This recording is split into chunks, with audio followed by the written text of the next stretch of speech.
Nós acabamos de assistir uma das mais importantes festas da Chapada Diamantina, a do Senhor dos Passos. E essa festa gira em torno do garimpeiro. Você vê nisso uma espécie de sebastianismo localizado?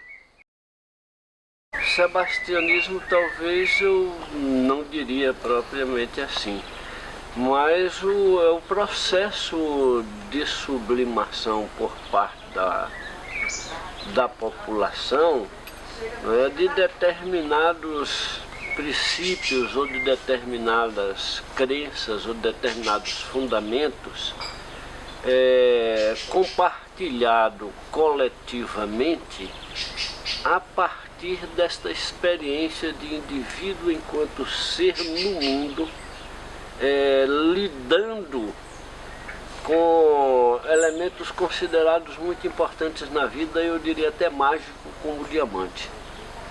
O diamante é uma pedra que de tal forma fascina o homem que todos os povos que tiveram contato com ele sempre o consideraram como algo muito importante, né? E aqui na nossa região, como uma região aluviônica, às vezes o garimpeiro pode desmontar uma quantidade muito grande de cascalho e trabalhar um ano inteiro sem conseguir pegar uma pedra. Isso criou um quadro do garimpeiro enfusado.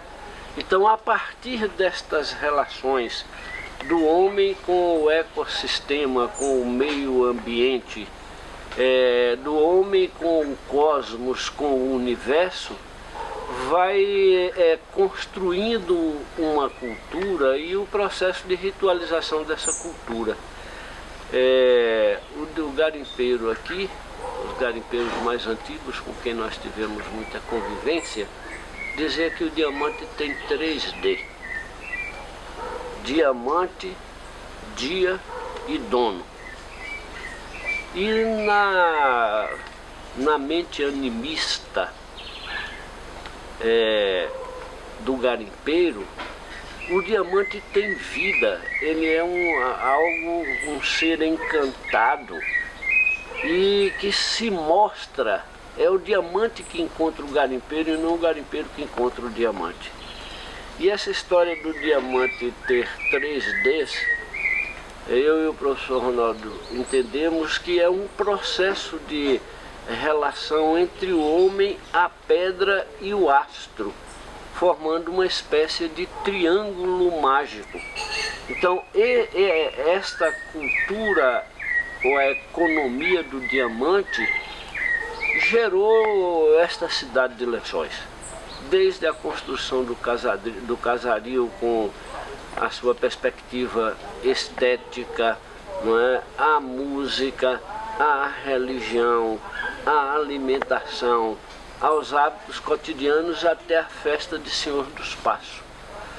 Senhor dos Passos tem uma curiosidade interessante. Ele não é o padroeiro da cidade. A padroeira da cidade é Nossa Senhora da Conceição, que a cidade não rende a ela, eu nunca vi uma só homenagem nesse sentido. Então, para a Igreja Católica, a padroeira da cidade é Nossa Senhora da Conceição. Mas para o nativo de Lençóis, o padroeiro da cidade é Senhor dos Passos. Então construíram hinos belíssimos, tanto para Senhor dos Passos como para os garimpeiros, né? Você deve ter ouvido aí a filarmônica tocando o hino do Senhor dos Passos. Na solidão claustral da serrania, vagueia um garimpeiro solitário, nasce mais uma esperança nesse dia, como o sol de granito relicará. Na solidão claustral da serrania, vagueia um garimpeiro solitário, nasce mais uma esperança nesse dia, como o sol de granito relicário. Esse é o refrão e tem uma letra muito bonita. Então essa paixão pelo diamante transformou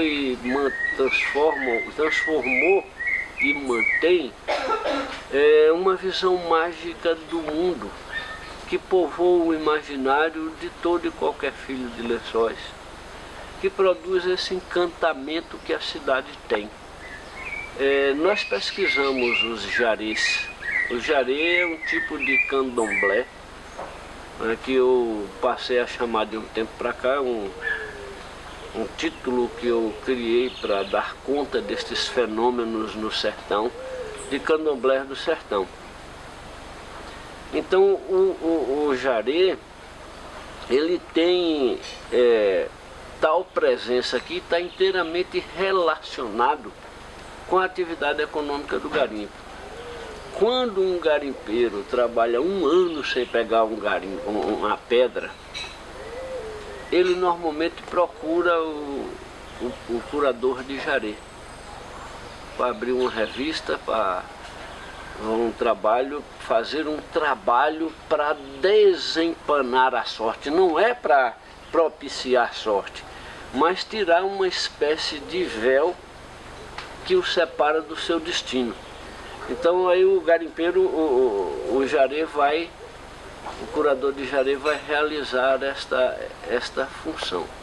E aqui um pai de santo do interior, muito conhecido da zona rural, chamado Zé Rodrigues, ele orientava os filhos de santo para não vir a Lençóis. Olha, não se deve ir para Lençóis, mas se for para Lençóis, não passar de forma nenhuma na Rua das Pedras, porque a Rua das Pedras era o prostíbulo antigo da cidade, que fica no centro da cidade, e o lugar de muita bebida e de mulheres da vida e etc, como se chama por aqui. E na Rua das Pedras tem 3 encruzilhadas. As encruzilhadas são ponto dos Exus. Então essa cidade sempre foi tratada pela população, por sua população e por os seus vizinhos, com essa perspectiva de um ambiente místico, de um ambiente mágico, de um ambiente encantado, né?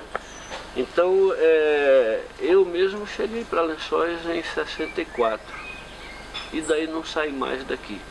Então quase tudo que eu faço na minha vida, a cidade de Lençóis vai estar sempre envolvida. Esse universo da minha relação aqui vai estar sempre envolvido, né? A interrupção gerada pela proibição da mineração do diamante, que é naturalmente, como você próprio disse, um material mágico, trouxe também a interrupção da atividade econômica local. Como você pensa que isso pode ser substituído por outras atividades para que essa população continue viva? Olha, este foi um dilema que a minha geração e alguns amigos da nossa geração fomos obrigados a enfrentar em relação a Lençóis, porque nesse final da década de 60, ela que foi uma região que teve em torno de 20 mil habitantes no final do século XIX, na década de 60 chegou a 2.700 pessoas. Então ela estava fadada a se transformar em uma cidade fantasma. Não só ela, mas como Andaraí e Mucugê. Essas são as principais cidades das lavras diamantinas, da cultura do diamante. Mas Lençóis em especial, a população não desenvolveu qualquer outra atividade econômica que não o garimpo. Ou seja, as pessoas daqui não plantavam uma horta, não criavam gado, por exemplo, e etc. Às vezes pequenos animais, uma galinha no fundo de quintal, um porco no fundo de quintal, mas não era atividade nem, para dizer assim, acessória, né? A dedicação era exclusiva à atividade garimpeira. Então, esse período, é preciso que a gente diga que os diamantes que podiam ser explorados na serra com a atividade artesanal estava se esgotando, se escasseando. E muita gente indo embora para São Paulo, para outros lugares. E o que é que nós vamos fazer? Essa era uma interrogação da nossa juventude em relação a essa questão, para parar com isso. E aí as atividades foram sendo desenvolvidas aos poucos, a partir da história e da cultura da cidade, né? Foi tomando o caminho que se desembocou nessa atividade do turismo. Tá, então, que caminhos foram esses? No início da década de 70 foi criada a Casa de Cultura Afrânio Peixoto, não é, que era um escritor, um cientista do final do século XIX, das primeiras 2 ou 3 décadas do século XX, e membro da Academia Brasileira de Letras. Então Afrânio tinha falecido, foi construído a Casa de Cultura e Memorial Afrânio Peixoto, e a Academia Brasileira de Letras se transferiu para Lençóis nesse período praticamente uma semana. Esse é um dado que quase ninguém falou até hoje, né?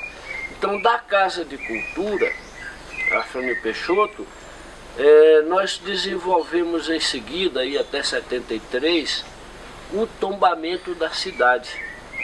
Então, a cidade foi transformada em monumento artístico, histórico e cultural nacional. Então, aqui nós temos gente vinculada ao teatro, temos pessoas profissionais vinculadas ao cinema, como Orlando Senna e etc. Então ela sempre teve uma preocupação e um zelo muito grande por esse universo da cultura, tanto da cultura popular como da cultura intelectual, letrada e etc. E eu sempre disse desde o início que essa cidade já nasceu com uma vocação internacionalista, porque os diamantes que eram pegados aqui eram vendidos direto na Europa. Então muitos filhos de Lençóis estudaram na Europa desde o século XIX, né, da segunda metade do século XIX para cá. Então essa questão desse internacionalismo todo e esta base cultural mágica e encantada do vínculo com o diamante não permitia que o garimpeiro fizesse o trabalho. E um outro dado é que após a libertação do escravo, o garimpeiro nunca foi empregado de ninguém.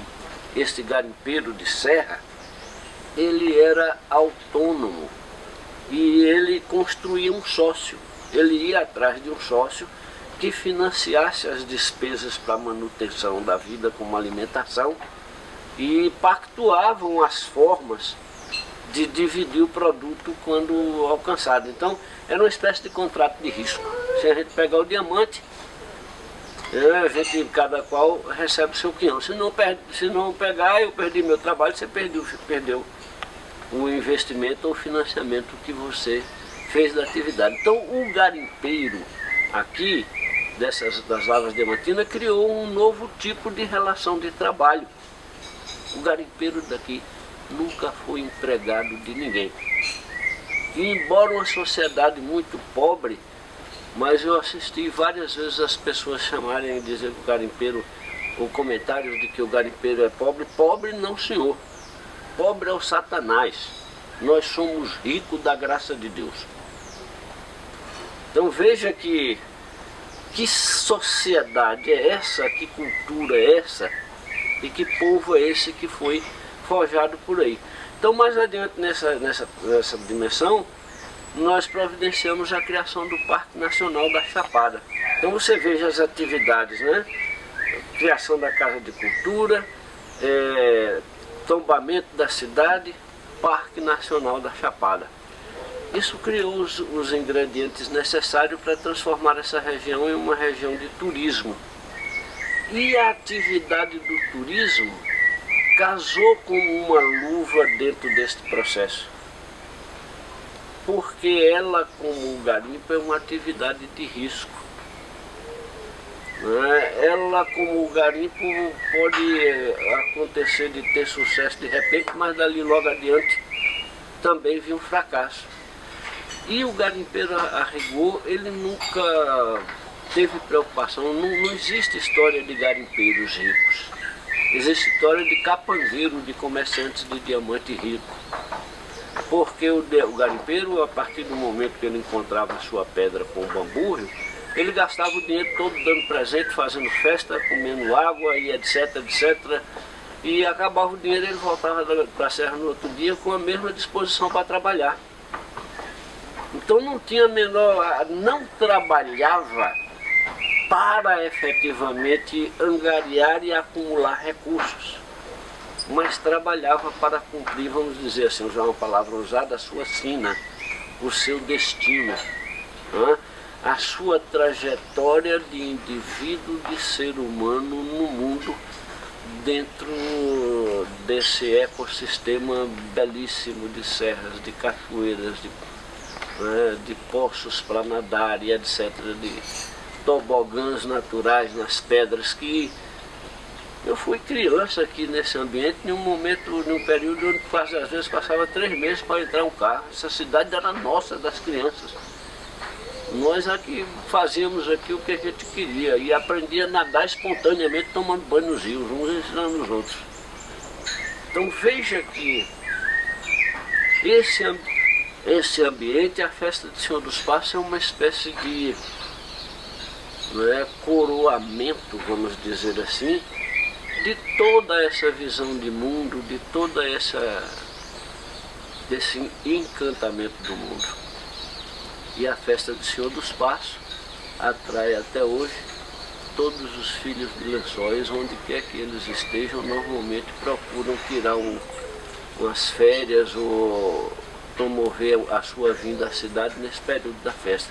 Então a festa é uma espécie de encontro de filhos e amigos de Lençóis. Eu mesmo venho aqui por isso.